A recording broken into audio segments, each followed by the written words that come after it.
Halo teman-teman, baik pada penjelasan kali ini saya akan menjelaskan tentang eh, perhitungan saham menggunakan metode diskonto dividen. Jadi sebelum saya memberikan salah satu contoh perhitungan saham menggunakan metode ini, saya menjelaskan dulu apa itu metode diskonto dividen atau disingkat dengan DDM. Nah, metode ini adalah salah satu cara untuk menilai saham berdasarkan proyeksi dividen yang akan diterima di masa depan.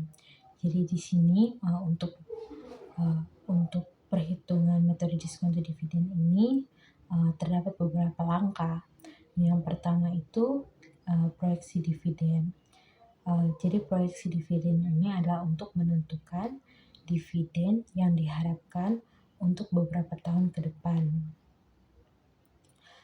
Misalnya jika dividen saat ini 200 dan diharapkan tumbuh dengan tingkat pertumbuhan tetap atau dirumuskan dengan G, maka misalkan pada tahun pertama untuk tahun berikutnya itu dirumuskan dengan D1 sama dengan D0 atau dividen saat ini dikali 1 ditambah G atau tingkat pertumbuhan.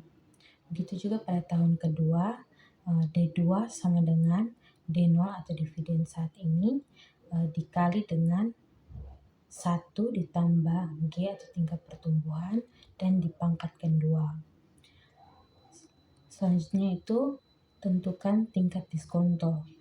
Jadi pada penentuan tingkat diskonto ini menggunakan tingkat pengembalian yang diharapkan atau dirumuskan dengan R sebagai tingkat diskonto.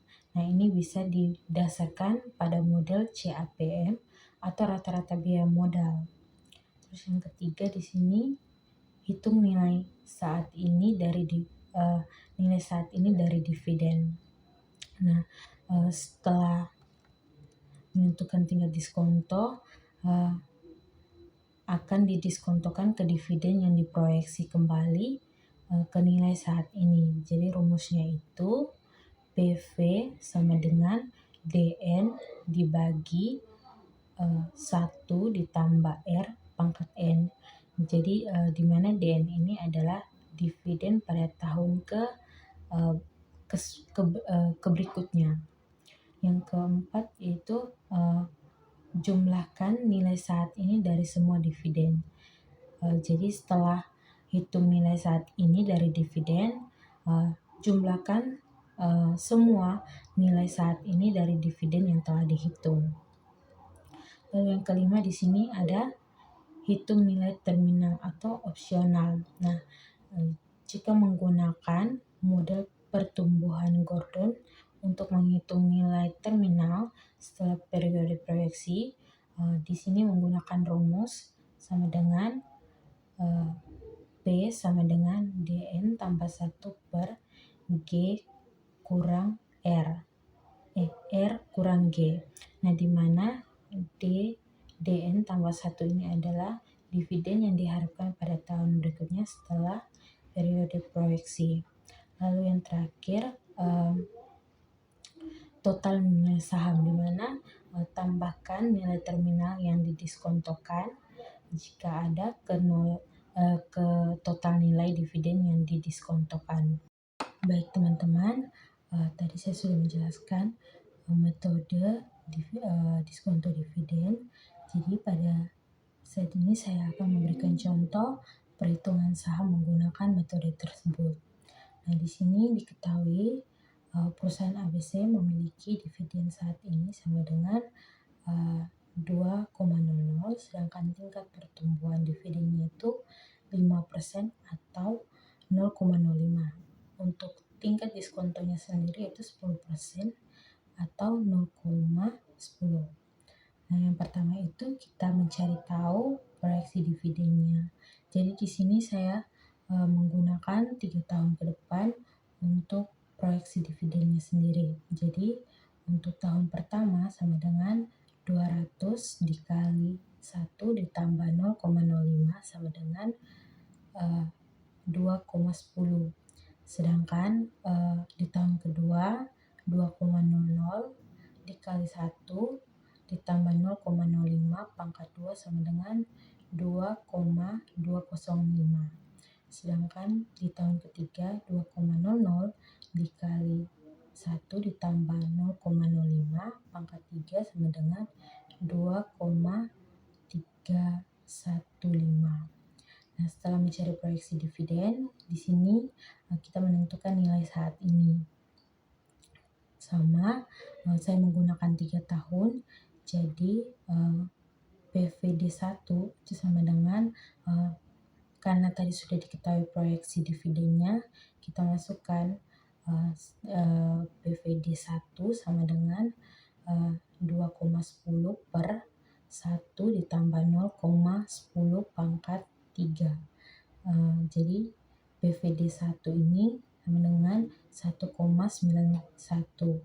Sedangkan untuk PV2 sama dengan 1,83. Sedangkan untuk PVD3 itu sama dengan 1,74. Sesuai dengan proyeksi dividen yang sudah kita hitung tadi. Terus kita menjumlahkan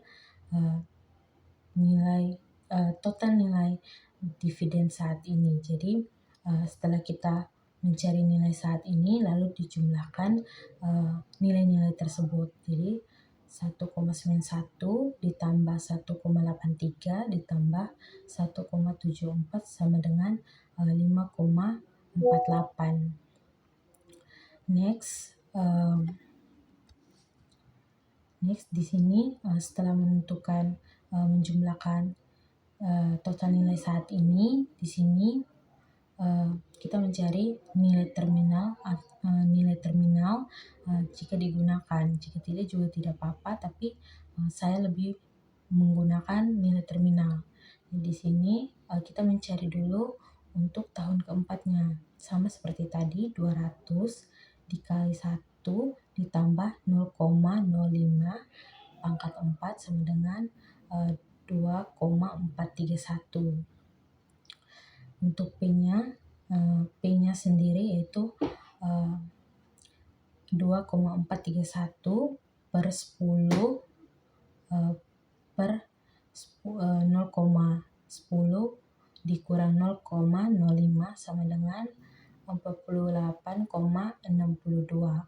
Nah, untuk PVP-nya sendiri yaitu 48,62 dibagi 1 ditambah 0,10 pangkat 3, hasil nilai terminalnya sendiri yaitu 36,54. Nah, setelah mendapat nilai terminal, kita jumlahkan total nilai saat ini dan juga nilai terminal. Jadi 5,48 ditambah 36,58 totalnya 42,06.